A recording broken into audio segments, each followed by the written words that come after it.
Guys, நம்ம இன்னைக்கு இந்த வீடியோவில் எதை பற்றி பார்க்க போகிறோம் அப்படின்னா, சிஎம்ஏ இன்டராக இருக்கட்டும், சிஎம்ஏ ஃபைனலாக இருக்கட்டும், எந்த குரூப்ஸ் வந்து பார்த்துக்கிட்டிங்கன்னா ஃபஸ்ட்டு அப்பியர் ஆகிறது பெட்டர் அப்படிங்கிறத பற்றி நம்ம இன்னைக்கு இந்த வீடியோவில் கிளியர் கட்டாக பார்க்க போகிறோம். ஃபஸ்ட்டு வந்து இன்டர் ஸ்டூடெண்ட்ஸ். ஓகே, இப்போது இன்டர் நீங்கள் எடுத்துக்கிட்டிங்கன்னா G1, G2, குரூப் 1 ஒன்று இருக்குது, நமக்கு குரூப் 2 ஒன்று இருக்குது. இப்போ இதில் ஃபஸ்ட்டு பார்த்தீங்கன்னா குரூப் 1ல் financial accounting, law and ethics, direct tax and indirect tax and அதுக்கப்புறம் வந்து பார்த்துக்கிட்டிங்கன்னா காஸ்ட் அக்கௌண்டிங். ஸோ இந்த மாதிரி வந்து நமக்கு இருக்குது. அப்போ நீங்கள் டைம் உங்கள் ப்ரிப்பரேஷன் இருக்குது பார்த்தீங்களா. இப்போ நீங்கள் வந்து ப்ரிப்பரேஷன் இவ்வளோ டேஸ் அப்படின்னு வச்சுக்கிறீங்களா. இப்போ அக்கௌண்ட்ஸ் எடுத்திங்கன்னா கண்டிப்பாக ஒரு 1 month படிச்சுக்கணும். லா எடுத்திங்கன்னா ஒரு 1 month, காஸ்ட் அக்கௌண்டிங் எடுத்திங்கன்னா ஒரு 1 month, தென் டைரக்ட் டேக்ஸ் எடுத்திங்கன்னா ஒரு 1 month, ஜிஎஸ் எடுத்திங்கன்னா மினிமம் கொஞ்சம் மேக்ஸிமம் பார்த்தா கூட ஒரு 20 days ஆச்சு நமக்கு வேணும். ஸோ அந்த மாதிரி ஒரு லெவல் இருக்குது. அப்போ டைம் ப்ரிப்பரேஷன், அந்த ப்ரிப்பரேஷன் பண்ணுறதுக்கான டைம் இருக்குது பார்த்தீங்களா. இப்போ ஒரு எக்ஸாம்பிளுக்கு நான் சொல்கிறேன், ஒரு எக்ஸாம்பிள், ஜஸ்ட் ஃபார் எக்ஸாம்பிள். இப்போ குரூப் 2 ப்ரிப்பேர் பண்ணுறதுக்கு ஒரு 120 days நமக்கு வேணும்னா ஒரு எக்ஸாம்பிளுக்கு. ஓகே, குரூப் 1 ப்ரிப்பேர் பண்ணுறதுக்கு ஒரு 130 135 days ஆச்சு நமக்கு தேவைப்படும்னு வச்சுக்கோங்களேன். இது நார்மலாக நான் சொல்கிறேன். ஒரு நாளைக்கு ஒரு 2 hours ப்ரிப்பரேஷன் ஸ்டூடெண்ட்ஸ் பண்ணுறாங்கன்னா அதுக்காக அந்த மாதிரி பேஸ் பண்ணி நம்ம ஹவர்ஸ் சொல்கிறோம். ஓகே, அதுக்காக வந்து டேஸ் இருக்கிறதே இவ்வளோதான் இருக்குது, இதுக்கு நான் பேலன்ஸ் டேஸ்க்கு நான் எங்கே போக அப்படிங்கிற மாதிரி நீங்கள் திங்க் பண்ண வேண்டாம். சரிங்களா, நான் நார்மலாக சொல்கிறேன். நார்மலாக 1 டேக்கு ஒரு 2 hours படிச்சுக்கிறாங்க அப்படின்னா அந்த ஸ்டூடெண்ட்ஸுக்கு இவ்வளோ டேஸ் தேவைப்படும் அப்படிங்கிறது நான் நார்மலாக சொல்கிறேன். அப்போ எப்படி பார்த்தாலும் குரூப் 1, குரூப் 2 ரெண்டையும் கம்பேர் பண்ணும்போது டைம் வேஸ்ட் பார்க்கும்போது கண்டிப்பாக குரூப் 1க்கு கம்பேர் டு குரூப் 2 எக்ஸ்ட்ரா ஒரு 10 to 15 days டெஃபினட்டாக தேவைப்படும்.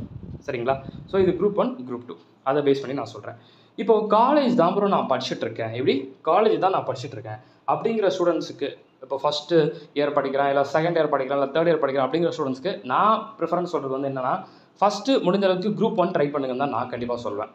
ஓகே, காலேஜ் படிச்சுட்டு இருக்க ஸ்டூடெண்ட்ஸ் இன்டர்மீடியட் ட்ரை பண்ணுறீங்க அப்படின்னா என்னோட பர்சனல் ஒப்பீனியன், உங்களோட ஒப்பீனியன் ஓகே, உங்கள் ஒப்பீனியன் உங்கள் விஷ் அதெல்லாம் ஓகே. பட் என்னோட சைடில் என்கிட்ட நீங்கள் கேட்டிங்கன்னா நான் என்ன சொல்வேன்னா குரூப் 1 ட்ரை பண்ணுங்கன்னு தான் நான் சொல்வேன். எதுக்காகனா அந்த கண்டினியூட்டி வந்து உங்களுக்கு ரொம்ப சூப்பராக இருக்கும், கம்ஃபர்டபுள் இருக்கும், ப்ரிப்பரேஷனுக்கு ரொம்ப ஹெல்ப்ஃபுல்லாக இருக்கும். ஓகே, அதனால தான் நான் ஃபஸ்ட்டு இம்பார்ட்டன்ஸ் நான் என்ன சொல்கிறேன்னா, காலேஜ் நான் படிச்சுட்டு இருக்கேன் ப்ரோ சைட் பை சைட் அப்படின்னா கண்டிப்பாக குரூப் 1 ட்ரை பண்ணுங்கள் அப்படின்னு நான் சொல்வேன். Okay, that's all. இப்போது ப்ரோ நான் இது வரைக்கும் ஃபவுண்டேஷன்லாம் படித்ததில்லை, நான் இப்போ காலேஜ் முடிச்சுட்டேன், டேரெக்டாக இன்டர்மீடியட் நான் ட்ரை பண்ண போகிறேன். ஓகே, இப்போ நான் குரூப் 1 பண்ணலாமா குரூப் 2 பண்ணலாமா ப்ரோ அப்படின்னு கேட்டிங்கன்னா, நீங்கள் ஒரு நான் காமர்ஸ் ஸ்டூடெண்ட்டாக இருக்கீங்க அப்படின்னா டெஃபினட்டாக குரூப் 1 படிச்சுட்டு குரூப் 2 வர்றது பெட்டர் அப்படின்னு நான் சொல்வேன். ஆனால் நீங்கள் ஒரு காமர்ஸ் ஸ்டூடெண்ட்டாக இருக்கீங்க, ஓகே, இப்போ தான் காலேஜ் முடிச்சிருக்கீங்க, மொதல் சப்ஜெக்டை ஃபோக்கஸ் பண்ணுங்கள். என்னது, குரூப் 2 எடுத்துக்கிட்டிங்கன்னா management accounting, operation management, corporate accounting, financial management. Okay, ரெண்டுக்குமே வந்து பெரிய லெவல் லிங்க் அப்படின்னு நம்ம சொல்ல முடியாது. ஓகே, ஆனால் கொஞ்சம் ஒரு காலேஜ் லெவலில் இருக்கக்கூடியது குரூப் 1, அதை விட கொஞ்சம் ஒரு சில அட்வான்ஸ்டு அப்படிங்கிறது அந்த மேனேஜ்மெண்ட் அக்கௌண்டிங் இதெல்லாம் சொல்லும்போது குரூப் 2 அப்படின்னு நம்ம சொல்லலாம். அதனால் வந்து நான் என்ன சொல்கிறேன்னா, இப்போ தான் ஃப்ரெஷ்ஷாக காலேஜ் முடிச்சுட்டேன், ஃபஸ்ட் டைம் இப்போ தான் வந்து டேரெக்டாக என்ட்ரி ஆகிறேன் ப்ரோ, நான் என்ன பண்ணால் பெட்டராக இருக்கும் அப்படின்னு சொல்லி கேட்டிங்கன்னா அது கண்டிப்பாக நான் சப்ஜெக்டை பாருங்கன்னு தான் நான் சொல்லுவேன். உங்கள் சப்ஜெக்ட் கம்ஃபர்டபுளாக இருக்காங்கிறத நீங்கள் முதல் பார்த்துக்கோங்க. இப்போ குரூப் 2லாம் பார்த்துக்கிட்டிங்கன்னா குரூப் 1, குரூப் 2 இருக்குது. ப்ரோ காஸ்ட் அக்கௌண்டிங்லேயே நான் பெரிய லெவலில் ஸ்டேபிளாக இருக்க மாட்டேன் ப்ரோ அப்படின்னு நீங்கள் நினச்சிங்கன்னா நீங்கள் குரூப் 1 முடிச்சுட்டு குரூப் 2 போகிறது ரொம்ப பெட்டர். ஏன்னா எடுத்தோன்னே போய் குரூப் 2ல் போய் உட்காந்துட்டிங்கன்னு வச்சுக்கோங்களேன், உங்களுக்கு காஸ்டிங்கே தெரியாமல் போய் நீங்கள் மேனேஜ்மெண்ட்டில் போய் கொஞ்சம் இது பண்ணுற மாதிரி இருக்கும். சரிங்களா, அதனால் ஓகே, தட்ஸ் ஆல். ஸோ அதனால் குரூப் 2 ஃபஸ்ட்டு பண்ணணும்னு நினச்சாலும் பண்ணலாம். ஆனால் சப்ஜெக்டோட நாலேஜ் கொஞ்சமாச்சு, ஓரளவுக்காச்சு ஒரு ஐடியாவாச்சு, கொஞ்சம் ஒரு பேருக்காச்சும் தெரியணும்லப்பா, இந்த சப்ஜெக்டில் இதை தான் இருக்கும் அப்படிங்கிற ஒரு பேருக்காச்சு உங்களுக்கு அது தெரிஞ்சிச்சுன்னா தாராளமாக குரூப் 2 முன்னாடி போகலாம், ஃபஸ்ட்டு அட்டன் பண்ணலாம் அப்படிங்கிறது என்னோட ஒரு பர்சனல் ஒப்பீனியன். அவ்வளோதான், தட்ஸ் ஆல். சரிங்களா, மிச்சப்படி சப்ஜெக்ட்ஸோட ஆர்டர் எல்லாமே ஆல்ரெடி நான் வீடியோஸ் போட்டிருக்கேன், அதை நீங்கள் கொஞ்சம் தாராளமாக ஃபாலோ பண்ணிக்கலாம். பாஸ் பர்சன்டேஜ் எது ப்ரோ நல்லாயிருக்கும் அப்படின்னு கேட்டிங்கன்னா ரெண்டுமே நல்லா தான் இருக்கக்கூடியது. இப்போ நீங்கள் குரூப் 2 எடுத்துக்கிட்டேன்னு வச்சுக்கோங்களேன், நீங்கள் அசால்ட்டாக ஒரு 2 சப்ஜெக்ட்டில் வந்து எக்ஸாம்ஷன் எடுக்கலாம், OMSM, corporate accounts and audit. நான் சொல்லக்கூடிய பிளானை மட்டும் ஃபாலோ பண்ணாலும் போகலாம், ஈஸியாக அசால்ட்டாக நம்ம மார்க்ஸ் செம்மையான மார்க்ஸ் ஸ்கோர் பண்ணிட்டு போய்கிட்டே இருக்கலாம். ஓகே, குரூப் 2ல். குரூப் 1 பொறுத்த மட்டும் பார்த்தீங்கன்னா ஃபஸ்ட்டு காஸ்ட்டு ரொம்ப செம்மையாக எஃபோர்ட் போட்டால் டேக்ஸு, தியரி பிடிச்சி பண்ணால் லா, இதிலலாம் நார்மலாக நீங்கள் எக்ஸாம்ஷன் எடுக்க முடியும். ஆனால் குரூப் 1 கம்பேர் பண்ணும்போது குரூப் 2ல் அசால்ட்டாக, குரூப் 1 கம்பேர் பண்ணும்போது குரூப் 2ல் 2 சப்ஜெக்ட்லுமே டக்குன்னு எக்ஸாம்ஷன் கிடைக்கிறது. கண்டிப்பாக குரூப் 1 கம்பேர் பண்ணும்போது குரூப் 2ல் 2 சப்ஜெக்ட் ஈஸியாக வாங்கிடலாம். அது நான் சொன்ன மாதிரி OMSM, corporate accounts and audit. Group 1 பொறுத்த மாதிரி கொஞ்சம் எக்ஸ்ட்ரா எஃபோர்ட் போட்டால் தான் எக்ஸாம்ஷன் கிடைக்கும் அப்படிங்கிற மாதிரி இருக்குது. இதுதான் டிஃப்ரெண்ட்டு. அதனால் வந்து இப்போ சாய்ஸ் இஸ் யுவர்ஸ், எதுனாலும் நீங்கள் ட்ரை பண்ணலாம். அதாவது நான் ஷார்ட் அண்ட் ஸ்வீட்டாக சொல்லிட்டேன், எக்ஸாமிஷன் ஈஸியாக ஆகணும்னா டக்குன்னு குரூப் 2ல் வாங்கிடலாம். சரிங்களா. OMSM corporate accounts and audit. அதுவும் நான் சொல்லக்கூடிய பிளானை ஃபாலோ பண்ணலாம். சரிங்களா. இப்போ நீங்கள் ஒரு ஐடியாவே இல்லாமல் நீங்களாம் சும்மா ட்ரை பண்ணால் இல்லை, இந்த இதில் ஃபாலோ பண்ணுங்கள் அப்படின்னு ஒரு ஸ்மார்ட் ஸ்ட்ராட்டஜி நான் சொல்லுவேன். அது நீங்கள் ஃபாலோ பண்ணாலும் ஈஸியாக வாங்கிடலாம். ஓகே. குரூப் 1 பொறுத்த மட்டும் வந்து வாங்கலாம். ஆனால் கொஞ்சம் இப்போ டேக்ஸ் எல்லாம் பேப்பர்ஸ் அவங்களாம் எடுத்திங்கன்னா எக்ஸ்ட்ரா நிறையவே ஹவர்ஸ் ப்ரிப்பரேஷன் போட்டு நம்ம எஃபோர்ட் போட்டால் நல்லா ஸ்கோர் கிடைக்கும். அந்த மாதிரி நான் சொல்கிறேன். So effort is most important compared to group 2. Okay, that's all. இது இன்டர் ஸ்டூடெண்ட்ஸுக்கு. இண்டிவிஜுவல் சப்ஜெக்ட் ஸ்டடி பிளான்லாம் நம்ம அப்கமிங் வீடியோஸில் வந்து நம்ம பார்த்துக்கலாம். சரிங்களா. இப்போ ஃபைனலுக்கு வந்து தென் இது போக இன்னொன்று சொல்கிறேன். சிங்கிள் குரூப் எழுதினா பெட்டரா, போத் குரூப் எழுதினா பெட்டரா இன்டர் ஸ்டூடெண்ட்ஸ்க்கு? இப்போ சிங்கிள் குரூப் அப்படிங்கும் போது வந்து பார்த்தீங்கன்னா சிங்கிள் குரூப் ரைட் பண்ணாலும் மார்க் வந்துடும். இண்டிவிஜுவலாக 40, டோட்டலாக 200 அப்படிங்கிற வந்துடும். போத் குரூப்ஸ் போட்டாலும் வந்துடும், நான் இல்லைன்னு சொல்லலை. ஆனால் என்னென்னா போத் குரூப்ஸுக்கு பாஸ் பர்சன்டேஜ் இவ்வளவு தான் அப்படின்னு ஒரு லிமிட் வச்சுருப்பாங்க. ஃபார் எக்ஸாம்பிள் ஒன்று சொல்லிட்டா, குரூப் 1 ரைட் பண்ணுறீங்க, குரூப் 2 ரைட் பண்ணுறீங்க. சிங்கிள் குரூப் ரைட் பண்ணால் இவ்வளோ தான் பாஸ் பர்சன்டேஜ் அப்படின்னு ஒரு லிமிட் வச்சுருப்பாங்க. போத் குரூப் ரைட் பண்ணுறீங்கன்னா இப்போ சில பேர் போத் குரூப் ரைட் பண்ணுவாங்க. அதில் ஒரு குரூப் மட்டும் கிளியர் ஆவாங்க, ஒரு குரூப் கிளியர் ஆகாமல் இருப்பாங்க. அந்த மாதிரியும் சில ஸ்டூடெண்ட்ஸ் இருப்பாங்க. சில பேர் போத் குரூப் கிளியர் ஆகி பாஸ் பண்ணுறவங்களும் இருக்காங்க. சில பேர் போத் குரூப் ட்ரை பண்ணி ஒரு குரூப் கூட கிளியர் ஆகாமல் இருக்கிறவங்களும் இருக்காங்க. நான் என்ன சொல்கிறேன்னா, ஹெல்த் வைஸ் ஓகே, ப்ரெஷர் இல்லாமல் பண்ணுறதா இருந்துச்சுன்னா போத்து பண்ணலாம். ஓகே, அவ்வளோதான் நான் சொல்வேன். இல்லை ப்ரோ நான் ரிலாக்ஸாக பண்ணணும்னு நினச்சிங்கன்னா சிங்கிள் குரூப்பு.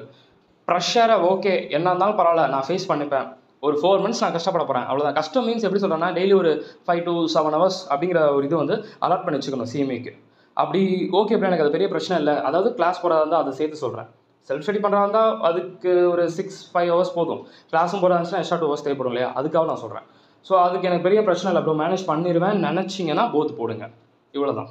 இது இன்டராக இருந்தாலும் சரி, ஃபைனலாக இருந்தாலும் சரி, அவ்வளோதான். டைம் எனக்கு இந்த மாதிரி பிரச்சனை இல்லை ப்ரோ அப்படின்னு நீங்கள் நினச்சிங்கன்னா எக்ஸாமே ஃபோக்கஸ் பண்ணுங்கள். ஏன்னா எக்ஸாம் ஒரு நாள் கூட கேப் கிடையாது, கண்டினியூஸாக டெய்லி எக்ஸாம் இருக்கும். போத் குரூப்ஸ் ரைட் பண்ணுறதா இருந்துச்சுன்னா அதையும் ஃபோக்கஸ் பண்ணி ஹெல்த் இஷ்யூஸ்லாம் இருக்குது, அது எனக்கு எந்த பிரச்சனையும் இல்லை நினச்சிங்கன்னா இது ட்ரை பண்ணுங்கள். பட் நான் ஒர்க் பண்ணிட்டு இருக்கேன் ப்ரோ, ரொம்ப ப்ரெஷர் தான் போயிட்டு இருக்கு, வேறு வழியே இல்லை ப்ரோ, வேறு வழி இல்லாமல் நான் பண்ணிட்டு இருக்கேன் ப்ரோ அப்படின்னா அந்த ப்ரெஷர்லாம் பண்ணாதீங்க என்றைக்குமே. வேறு வழியில் நான் பண்ணுறேன் ப்ரோ, லைஃப்பில் முடிச்சாகணும் ப்ரோ, அச்சீவ் பண்ணணும் மட்டும் தான் ப்ரோ மைண்டில் இருக்குது, பட் படிக்கிறதெல்லாம் மைண்டில் இருக்க மாட்டேங்குது ப்ரோ அப்படின்னா அப்படிலாம் இருக்கும்போது நீங்கள் சிங்கிள் தான் ட்ரை பண்ணணும். எப்படி படிக்கிறது மைண்டில் இல்லை ஆனால் அச்சீவ் பண்ணணும்னு மட்டுமே தோணுதுன்னா சிங்கிள் ட்ரை பண்ணுங்கள். படிக்கிறதே மைண்டில் இல்லைன்னு சொல்கிறீங்க, அப்புறம் ஏன் நீங்கள் அவசரப்பட்டு போத் ட்ரை பண்ண நினைக்கிறீங்க? ப்ரெஷர் பண்ணி உங்களை நீங்கள் கஷ்டப்படுத்திக்கிறீங்க. சரிங்களா. ஸோ போத் பண்ணணும் அப்படின்னா நம்ம மைண்ட் ரிலாக்ஸாக இருக்கணும். நம்மளால் அவ்வளோ ஹவர்ஸ் பண்ண முடியுமா அப்படிங்கிறதெல்லாம் ஃபோக்கஸ் பண்ணிவிட்டு ட்ரை பண்ணுங்கள். தாராளமாக நான் சப்போர்ட் பண்ணுறேன். சரிங்களா. இவ்வளோ தான். இது இன்டருக்கும் அதே தான், ஃபைனலுக்கு அதே தான்.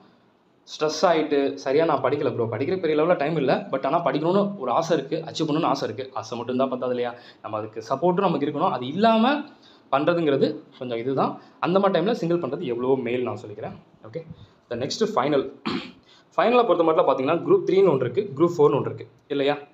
நான் என்ன சொல்லுவேன் அப்படின்னா, ஃபர்ஸ்ட் ஆஃப் ஆல் ஒன்றே ஒன்று சொல்கிறேன், ஓப்பனாக நான் பேசிக்கிறேன்.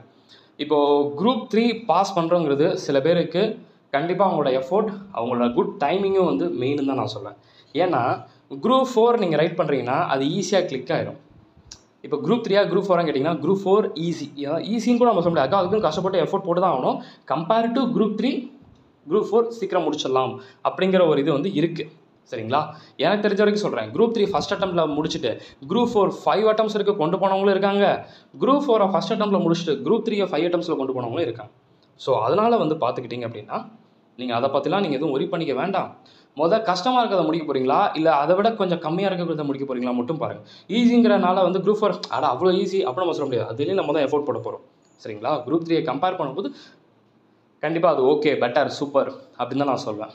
ஆனால் ஒன்று என்ன அப்படின்னா, முடிஞ்ச அளவுக்கு என்னோட பர்சனல் சஜஷன் ஃபைனல் ஸ்டூடெண்ட்ஸை பொறுத்த மட்டும் போத் வேணால் ட்ரை பண்ணி பாருங்கன்னு நான் சொல்வேன். ஏன் அப்படின்னா குரூப் 4ல் 200 வந்துடும், ஆனால் குரூப் 3ல் அந்த 200 வராதுக்குள்ளே நம்ம படுற பாடு நமக்கு தான் தெரியும்.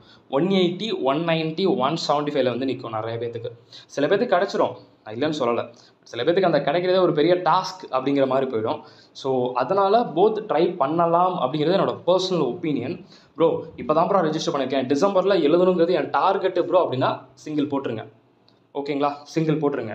ஓகே ப்ரோ, சரி ப்ரோ சிங்கிள் போட்டுறேன், குரூப் 3 போடவா குரூப் 4 போடவா, உங்களோட ஒப்பீனியன் என்ன அப்படின்னா, நான் என்ன சொல்கிறேன் அப்படின்னா, ஃபஸ்ட்டு ஒன்று டஃபஸ்ட்டு ஒரு குரூப்பை நீங்கள் ட்ரை பண்ணணும்னு நினச்சிங்கன்னா குரூப் 3 ட்ரை பண்ணுங்கள் ஃபஸ்ட்டு ஒரு டைம். ஓகே, ஒரு டைம் ட்ரை பண்ணுங்கள், முடிஞ்ச அளவுக்கு நம்ம கிளியர் பண்ணணும்னு சொல்லிட்டு அதுக்கேற்ற மாதிரி ஃபோக்கஸ் பண்ணுங்கள். இஃப் இன் கேஸ் அதில் உங்களுக்கு பார்டரில் போச்சுன்னா நெக்ஸ்ட் டைம் ட்ரை பண்ணும்போது போத் ட்ரை பண்ணலாம். இது என்னோட பர்சனல் ஒப்பீனியன். ஆனால் எடுத்ததுமே சில பேர் குரூப் 4 கிளிக் பண்ணிடுவாங்க. அப்போனா டக்குன்னு கிளியர் ஆயிரும். நான் இல்லைன்னு சொல்ல. இப்போ இந்த டிசம்பர் நீங்கள் குரூப் 4 ட்ரை பண்ணிங்கன்னா குரூப் 4 கிளிக் ஆயிரும். பட் அடுத்த அட்டெம்ப்ட் அந்த குரூப் 3ல உங்களுக்கு அந்த அக்ரிகேட் வரும்போது வரும். சில பேருக்கு கிடைச்சிரும், சில பேருக்கு கிடைக்காம இருக்கும். அந்த கிடைக்காத இடத்துல போய் நம்ம லாக் ஆகிடக்கூடாது இல்லையா? அதனால தான் நான் என்ன சொல்கிறேன் அப்படின்னா, எப்பவுமே நிறைய பேர் என்ன சொல்லுவாங்கன்னா, சில பேர் ஈஸியாக இருக்கிறத முடிச்சுனா அவனுக்கு கான்ஃபிடென்ட் வரும், அடுத்து இருக்கிறத முடிச்சலாம்னு சொல்லுவாங்க. பட் அந்த இடத்துல நம்ம லாக்கும் ஆகிடக்கூடாது. அதுவும் ஒன்று இருக்குது. அதனால் முடிஞ்ச அளவுக்கு ஒரு ஃபஸ்ட்டு டைம் வந்து நான் என்ன சொன்னால், கஷ்டமாக இருக்கிறத நம்ம பார்த்துட்டு நம்ம நல்லா எஃபோர்ட் போட்டுட்டு நம்ம நேரத்துக்கு கொஸ்டின் பேப்பர் நல்லா வந்துருச்சுன்னா அந்த இடத்துல மார்க் நம்ம கிடச்சிருச்சுன்னு வச்சுக்கோங்களேன். அப்போ அடுத்து வந்து நமக்கு ஒரு பெரிய பேர்டனே குறைஞ்ச மாதிரி ஆயிடும். சார் ஜஸ்ட் குரூப் 4 மட்டும் நான் பார்த்துக்கலாம் அப்படிங்கிற ஒரு கான்ஃபிடென்ட் இன்னும் இன்க்ரீஸ் ஆகும். ஓகே, இந்த இது மட்டும் நான் ஜஸ்ட் சொல்கிறேன். பட் மேக்ஸிமம் நிறைய ஸ்டூடெண்ட்ஸ் லைக் பண்ணுறது என்ன அப்படின்னா, குரூப் 4 சொல்லிட்டு எல்லாருமே குரூப் 4 சைடே போயிடுவாங்க. ஃபஸ்ட் இம்பார்ட்டன்ஸ் கொடுக்குறது. அதுக்கப்புறம் தான் குரூப் 3 போவாங்க. அந்த குரூப் 3 நிறைய பேருக்கு திரும்ப அட்டம்ஸ் அப்படிங்கிறத வந்து எடுத்துகிட்டு இருக்கோம். அதனால் வந்து உங்கள் கான்ஃபிடென்ட்டை ரொம்ப இன்க்ரீஸ் பண்ணணும் அப்படின்னு நீங்கள் நினச்சிங்கன்னா குரூப் 3 முடிச்சுட்டு அடுத்து குரூப் 4 போகிறது பெட்டர் அப்படின்னு சொல்லுவேன். அதுக்காக குரூப் 3 2 times 3 times அட்டெம்ப்ட் ஆகிட்டே இருக்குன்னா அடுத்து வந்து குரூப் 4 சைட் போகாமல் மொத்தமாக போத் முடிஞ்ச அளவுக்கு ட்ரை பண்ணுறது இன்னும் பெட்டராக இருக்கும். ஏன்னா அக்ரிகேட்டுக்கு அது ரொம்ப ஹெல்ப்ஃபுல்லாக இருக்கும் இல்லையா? ரெண்டையும் ஈக்குவல் இம்பார்ட்டன்ஸ் கொடுக்குறீங்க. குரூப் 4ல் பார்த்துக்கிட்டிங்கன்னா அசால்ட்டாக ஸ்ட்ராட்டஜி அந்த பேப்பர் 20 இருக்கு இல்லையா, அதுக்கப்புறம் பார்த்தீங்கன்னா காஸ்ட் அண்ட் மேனேஜ்மெண்ட் ஆடிட், இதெல்லாம் அந்த 2 சப்ஜெக்ட்டில் நம்ம எக்ஸாம்ஷன் எடுத்துடலாம் குரூப் 4ல். குரூப் 3ல் லா SCM எக்ஸாம்ஷன் எடுக்கிறோம்னு வச்சுக்கோங்க. அப்போ ஈஸியாக உங்களுக்கு காம்பன்சேட் ஆயிரும். அந்த 2 குரூப்ஸ்லேயும் அட்ஜஸ்ட்மெண்ட்ஸ் இருக்கும், கம்ஃபர்டபுளாக இருக்கும் உங்களுக்கு. ஓகே, அதனால் எப்போயுமே நான் சொல்கிறது வந்து அதான், ஃபைனலாக பொறுத்த மட்டும் ஒரு குரூப் ட்ரை பண்ணுறீங்க, 3 or 4 ட்ரை பண்ணுறீங்க, ஒரு 2 attempts ஆயிடுச்சுன்னா நெக்ஸ்ட் அட்டெம்ப்ட் கொடுக்கும்போது முடிஞ்ச அளவுக்கு போத் கொடுத்து பாருங்கள். உங்களுக்கு ரொம்ப கம்ஃபர்டபுளாக இருக்கும் அப்படிங்கிறத நான் சொல்வேன். It just personal opinion. உங்களுக்கு அது கம்ஃபர்டபுளாக இருந்துச்சுன்னா நீங்கள் தாராளமாக ஃபாலோ பண்ணலாம்.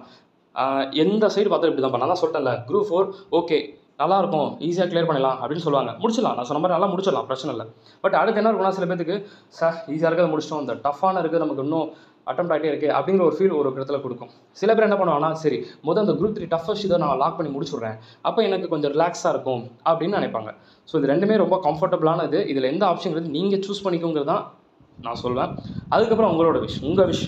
ஓகே, ஜஸ்ட் நம்ம சொல்ல வேண்டியதோட கடமை இந்த மாதிரி இருக்குது, இந்த மாதிரி நடந்திருக்குங்கிறத நான் சொல்கிறேன். இதுக்கப்புறம் வந்து உங்களுக்கு எது கம்ஃபர்டபுளாக இருக்கோ அதை நீங்கள் ஃபாலோ பண்ணிக்கோங்க. அது உங்களோட விஷ். சரிங்களா? நீங்கள் குரூப் 4 முடிச்சாலும் சரி தான், இல்லை குரூப் 3 முடிச்சாலும் சரி தான், இல்லை கஷ்டமான இருக்கக்கூடிய குரூப் 3 நான் ட்ரை பண்ணுறேன் ப்ரோ, அதுக்கப்புறம் ரெண்டையும் சேர்த்து நான் இது பண்ணிக்கிறனாலும் ஓகே தான். டைம் மேனேஜ்மெண்ட் எதுக்கு அதிகமாக தேவைப்படும்னா, குரூப் 3க்கு ரொம்பவே தேவைப்படும் குரூப் 4க்கு கம்பேர் பண்ணும்போது. அதுக்காக குரூப் 4 ரொம்ப ஈஸி நீங்கள் நினச்சிடவும் கூடாது. அதுக்கும் டைம் போட்டு தான் ஆகணும், டைம் போட்டு தான் ஆகணும். பட் டைம் கன்சப்ஷனைஸ் பார்க்கும்போது குரூப் 3க்கு டைம் அதிகமாக எடுக்கும் அப்படிங்கிறத மட்டும் நான் சொல்கிறேன். புரியுதுங்களா? That's all. அதுக்காக நீங்கள் வந்து குரூப் 4 சார் போய் எக்ஸாமில் கை வச்சாலே பாஸ் ஆகலாம் அப்படிலாம் நினைக்காதீங்க. எஃபோர்ட்டும் போடணும். எஃபோர்ட் இல்லாமல் எந்த எக்ஸாம்ஸ் நம்ம பாஸ் பண்ண முடியாது. எஃபோர்ட் போடணும். டைம் கன்சப்ஷனை பேஸ் பண்ணி நான் சொல்கிறேன். ஓகே, ஸோ இதுக்கப்புறம் டிசைட் பண்ண வேண்டியது உங்களோட ஒரு இது. குரூப் 4லேயும் ஒரு 2 சப்ஜெக்ட்ஸ் எக்ஸாம்ஷன் சப்ஜெக்ட் இருக்குது, குரூப் 3லேயும் 2 சப்ஜெக்ட்ஸ் எக்ஸாம்ஷன் சப்ஜெக்ட் இருக்குது. ஸோ அதுக்கேற்ற மாதிரி நீங்கள் என்ன பண்ணணுமோ நல்லபடியாக பண்ணுங்கள். Wish all the very best. பார்க்கலாம்.